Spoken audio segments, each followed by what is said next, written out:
Zivaleleke emhlanganweni ngokuhlukahlukana kwazo inhlangano zepolitiki zidemba yokusebenzisana kuhulumende.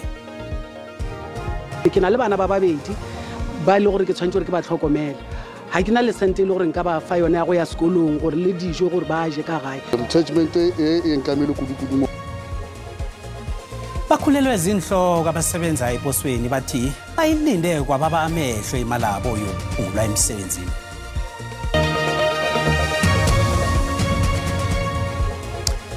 Sihlanganiselwe etafuleni lendaba zesiNdebele kwa SABC eAuckland Park ziza kuwe nqopha ku SABC 1 Lotshani Makhaya.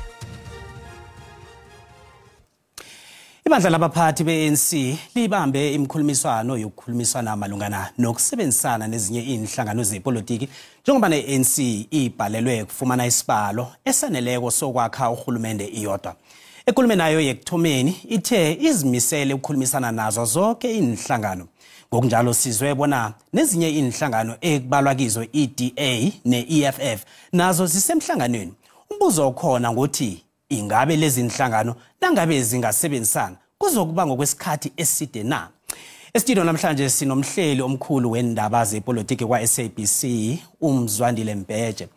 Shando siyakwamkela indabeni zesiNdebele kwa SABC 1 namhlanje. Sikwemukele Cedric sibingelele nababukeli. Selimenyezelwe ilanga lokthoma elihlelwe ngeANC sesiqale nje bonyana ke kuzokukhamba njani njengoba inhlangano eziyokuhlangana kokthoma nge14 kiyo inyanga le. Njoba wazike ukuthi uma ngabe imphumela yokhetho isimenyezelwe ngokusemthethweni kunezinsuku ezingu14 lapho kufanele kubona iParliament lihlale. Ukuhlala kweParliament ke kusho ukuthini nasethi kusho ukuthi lizobe selikhetha ke usomlomo nosekela somlomo weParliament kodwa kubaluleke kakhulu ngicabanga ukuthi abantu suke bekubhekile ukukhethwa kukamongameli. Yiyo ke into ezokwenzeka ngolesihlanu lapha ngoba izinsuku eziwu14 mangabe ubala kusukela kwamenyezelwa imphumela ngesonto kusho izinsuku eziwu14 izophela ngesonto. Ngicabanga ukuthi ke inhloko enkulu yamajaji uJudge Zondo ubese thatha lesinqumo sokuthi ke kungaze kuphele isikhathi esibekwe umthetho sisekelo phambi ukuthi iParliament lihlale. Yikho lokho okuzokwenzeka bese ke kukhethwa ke labe sesishilo usomlomo kanye nomongameli.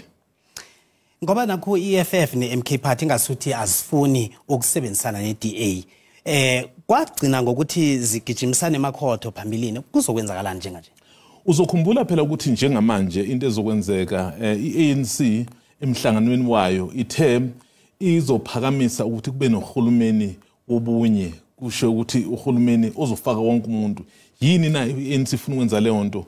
Alikho iqembu elithole amavoti ukuthi likwazi ukuthi lizenzele uhulumeni ngokwalo. Yingakho ke leli qembu iANC yini indaba kuyiANC ehamba phambili kulokhu na uzokhumbula ukuthi naphezulu ukuthi ayiwatholanga amavoti enele kodwa ke iyona esenamavoti amaningi kunabo bonke. Kusho ukuthi mawuzosungula uhulumeni kubalekile ke ukuthi bekhona. Yabe ke isimema wonke amaqembu aseningizimu Afrika ukuthi cha ngoba abekho abantu abaseningizimu Afrika abathe ababuse ngokwabo asihlangane ke sonke. Kwase kusho ukuthi ngoba vele kunenhlukwana ke phakathi kosomapolitiki kumbe emaqinjini ezepolitiki iqembu leEFF lathi lona ngeke liyibone ke lisebenza neqembu elifana neDA kodwa ke njengoba ushilo ingxoxo ziyaqhubeka kungenzeka ukuthi mhlambe kulamahora ezayo kube nemphumela ehlukile kule asebesitshele yona. Yeke nangekhe mhlawumnye izijame emagameni azo kuyini umthelela kilokho? Into ke mhlambe engagcina yenzeka uma ukuthi mhlambe lamaqembu athi awafuna ukungena kuhulumeni wobunye ngagcina ke phela ngoba iANC imeme amaqembu ehlukahlukene ingagcina isebenzisana nalayo avumayo. Uzokhumbula phela ukuthi kumanje iku40% okusho ukuthi idinga nje u10+1 ukuze ifike ku50+1. Yini na kubalekile ukuthi ibe naleyo number? Uma ukuthi uyakwazi ukufika kuleyo number uyakwazi ukuthi ke uzisungulele uhulumeni. Uma kuukuthi kukhona amaqembu ke angeneme kusho ukuthi ke izoqhubeka nala ezokwazi ukusebenza nawo ngoba phela izinamba zawo azizimbi kakhulu kangako. Ingakho ke ngicabanga ukuthi ke mhlambe kusasa njengoba usuku swelaziwa amaqembu amaningi azozama ukuthi ethathe isinqumo ke ngempela esizobhekela izwe hayi bona bodwa behamaqembu. Abavoti bathinteka kangangani kilokho?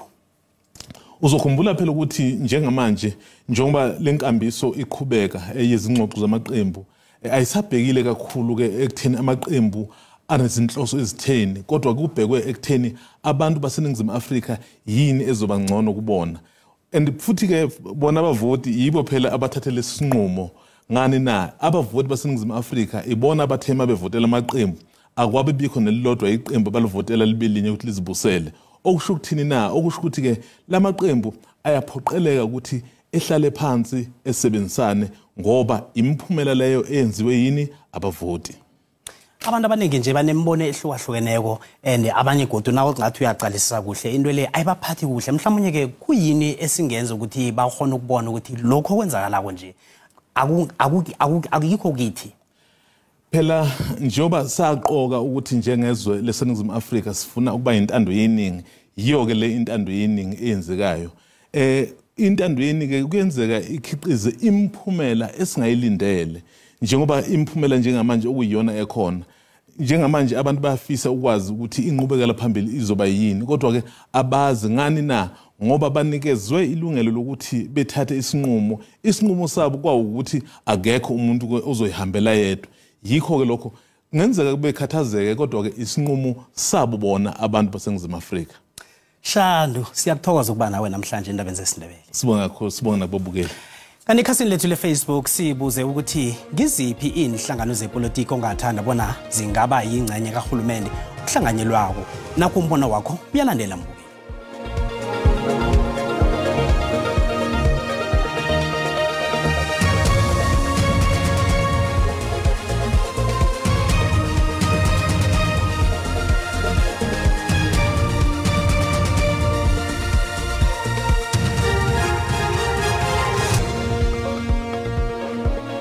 Ngibona iANC neEFF zingabekisana kunye ngombana umgomo wabo munye ecreating umbereko nalokho okulisaneni nobugebengu.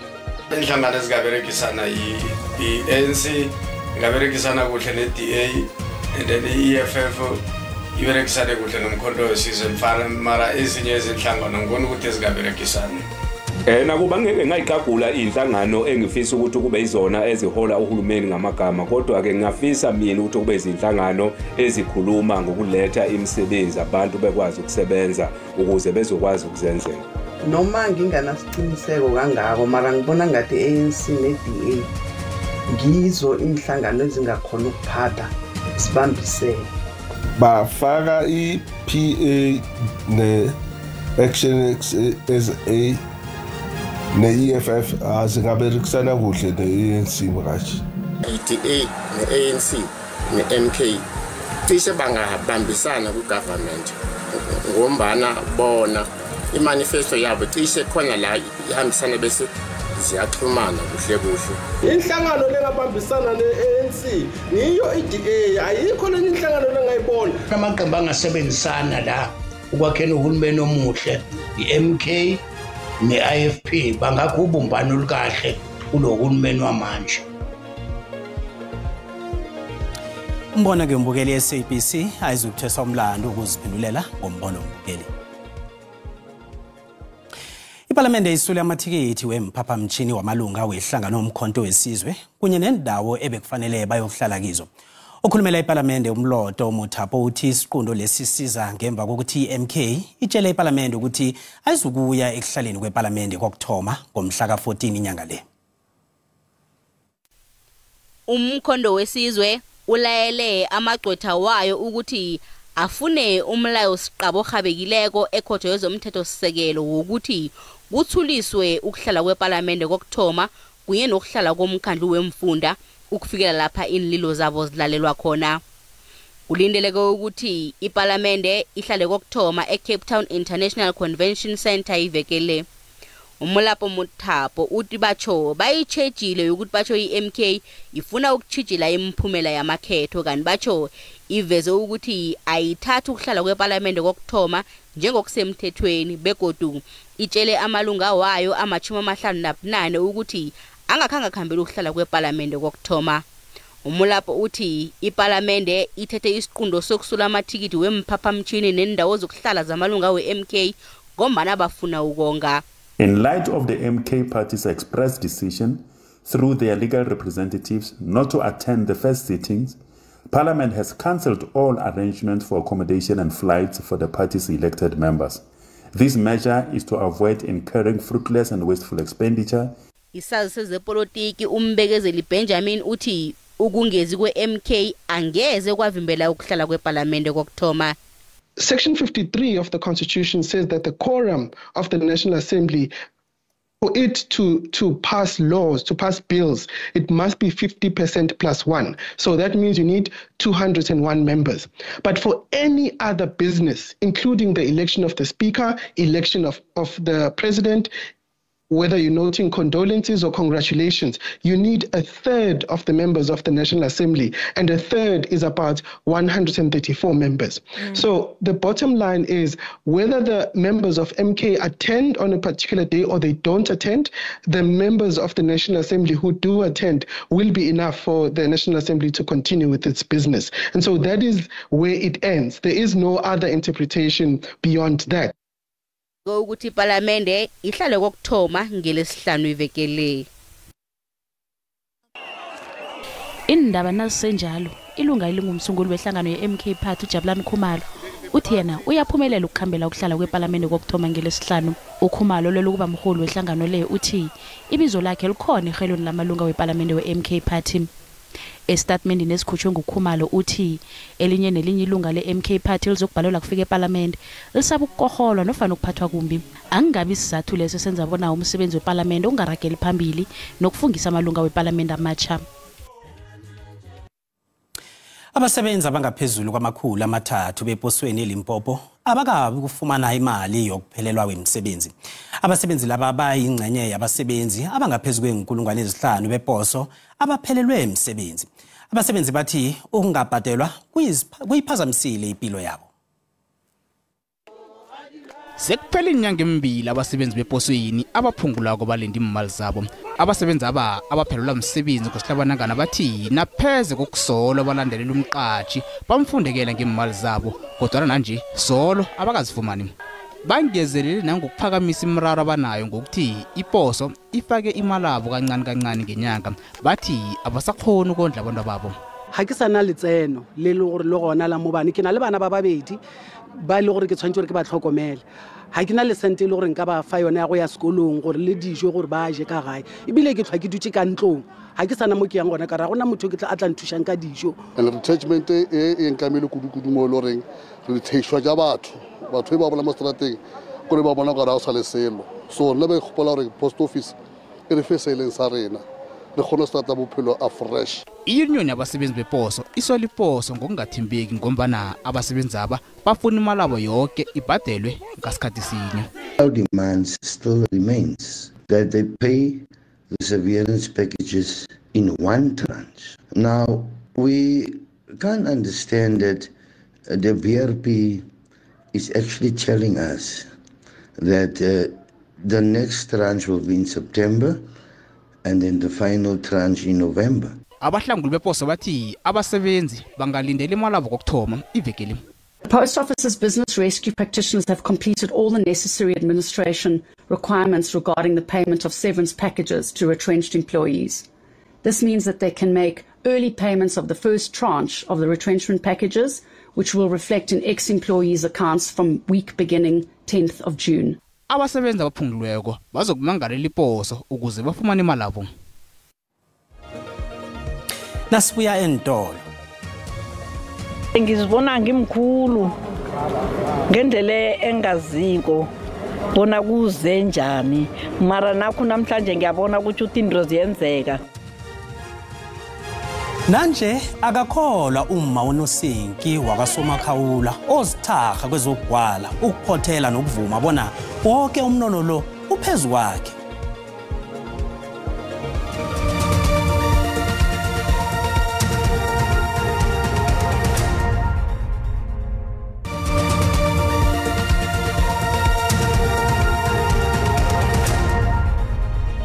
Sisaraga nendaba lapha na uqeda ukungena siyakwamkela indaba eziziyatholakala ku YouTube SABC Plus na ku Facebook. Asirage naso. Ifike ngamandla ilothe lebusika kanti City Power ithi izokucima igezi ama-iri amabili phakathi kwesimbi yesine ekseni nesimbi ye-10 ebusuku naphakathi kwesimbi yesine ebusuku nesimbi ye-10 ebusuku endaweni ezinabantu abaningi. Izakhamuzi eJohannesburg kufanele zithole ezinye indlela zokuhlala zifuthumele. Lokhu kunjengoba na iCity Power izocima igezi ama-iri amabili phakathi kwesimbi yesine ekseni nesimbi ye-10 ebusuku naphakathi kwesimbi yesine ebusuku nesimbi ye-10 ebusuku endaweni ezinabantu abaningi. Lokhu kwenziwa nje amakhazana wabhukile abantu basebenzisa igezi khulu ekudisibesa amandla wegezi. Kanti igezi icinywe eJohannesburg nje kunanyana sekuzimveke ezingaphezulu kwezili-10 Eskom ingaqindelisa igezi. We are not going to plunge the whole of the city into darkness. It's only identified areas that we have over the months been monitoring the consumption levels there and also the behavior around the usage of electricity by our customers. And as such, we have arrived at this hard decision to basically implement load reduction if we are to basically save the electricity network. Kanti ngaphandle kokwehliswa kokusebenza kwegezi iCity Power isebenzisa nezinye indlela ukukhandela kungabi khona kwegezi. Ilutha lanamhlanje lingaziphilisa ngokukhuthalela ukuzihlomisa ngamakhono ofunda wemisebenzi yezandla yesintu njengobukhwari bokugwala ukweluka imsema nokuphothela. La magama athiwo umgwali odumileko uMma uSophie Mahlangu owaziwa ngelika Nosinki nabeka khuluma emnyanyeni wokugidinga unongorwana wakhe Order of Ikhamanga. Awethweswa ngumengameli uCyril Ramaphosa ngobutharha bemisebenzi yezandla. Umnyanya ubanjelwe eholweni kaGamure kwaNdebele eMpumalanga. Umbiki indaba wethu Comfort Masombuka uphumelele kulomnyanya. Ilothe belikhatsisa umongo akhangele uliye umnyanya ogidinga unongorwana kaMasofi Msoziswa Mahlangu ahlonishwe ngaye ngumengameli. Uma uNosinki Mahlangu ongunambandeni wabelethelwe emaplasini wakwaFantur Chubalanga eMiddleburg eMpumalanga. Njengabanye abantwana bamaNdebele abakhulela emaplasini ngesikhathi sombuso wobukoloni nebandlululo akhanga khona ukuya esikolweni ngombana kwakufanele lusifuyo begoda asebenze namaplasa. Kanti njengabanye abentazana bamaNdebele naye watho imibizelo lakhe lokugwala nokuphothela kwabo asemncane alifunde esilukazini esimbelethako uNasindana. Yonke imisebenzi ayenzileke kube phela ithengisa emadrobheni amakhulu khulukhulu ePitori. Bengazibona ikhono lakhe lizame zaziwe iphasi lonke zombelele. Ngemva kokubona ngezinye imvakashi bukeli ugcina khambela amazwe ephasi. Mhlapha nje uhlonishwe ngumengameli uCyril Ramaphosa ngekhono lakhe lokugwala nokuphothela ngesindebele. Ubekhamisana nosobenda bakhe umvumo wengoma zaSindebele uWitbank Mahlangu wesichema seKamel Rafiri Boys esibuya saziwe ngokuthi ngebakosomakhawula. uMahlangu nonkosikazi zakhe uNosinki bebalinganise kamnandi ngelimi la namhlanje bathi power couple. Uma uNosinki uthokoza kaqedi ngesekelo elingaka. Ngizibona ngimkhulu ngendlela engaziko bona kuze njani mara nakho namhlanje ngiyabona ukuthi into ziyenzeka ukuthi ngithe sichabeni sonke bangaphela amandla ngembereko abayenzako abaphikelele njalo njalo ukuthi uzimi baqalile akagwala abaphothele kwaphela nokukhalela uyakwazi banye bamazi ngesichema sakhe avuma naso uNosinki nabomma bemvelo. Umhleli nomkhwezelo omnyanya lothulana imhetsha uthi abantu bamahona nje fuze babhambatha amahlombe bethulelwe nengwane emphakathini. Into le imvela kancane ukuthi umuntu athole unongorwana ube president. Manje sibona ukuthi sikidinge naye simthokozise sisichaba sibe abantu bonke. Bekhona nomunye umgwalo waziwe iphasi lonke uEsther Mnguni azomthokozisa. Ake simthokoziseni ngoba nabenza umnyanya nje bakhona bamgcugcuzelayo usazokwenza nokunye ebekade bona bangakalindeli nathi singibe singakalindeli. Ubera kamasipalata weDr Jess Moroka uNomsamthweni uthi uma uMahlangu uligugu lamaNdebele. Kwathiwa ngombereko wakhe lwawenza akabonakalise ukuthi uyawenza. Umongameli wambiza ke ukuthi ke akayokuthola iorder of Ikhamanga okuyi-order lapha ephiwa abantu abenza imiberego ehlukileko. Emnyanyeni lo bekusele kancane bona kuzingcimamlilo ngendlela bekutsho ingoma zesikhethu ngakhona. Abanye bebaphethe indende bamthambela.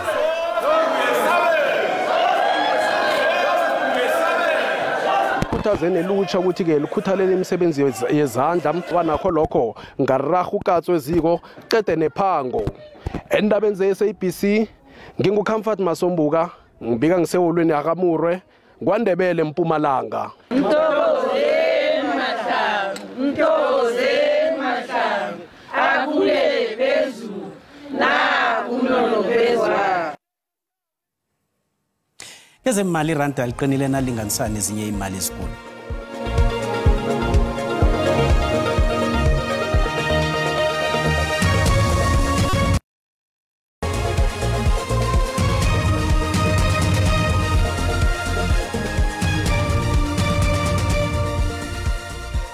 Usayi lifike ngamandla elothe. Zithini izangoma zezulu? Amambala kukhona lapho kumakhaza khona kodwa ke kunalapha abuya khona nganeno amakhaza khe sizicale ngokunabileyo.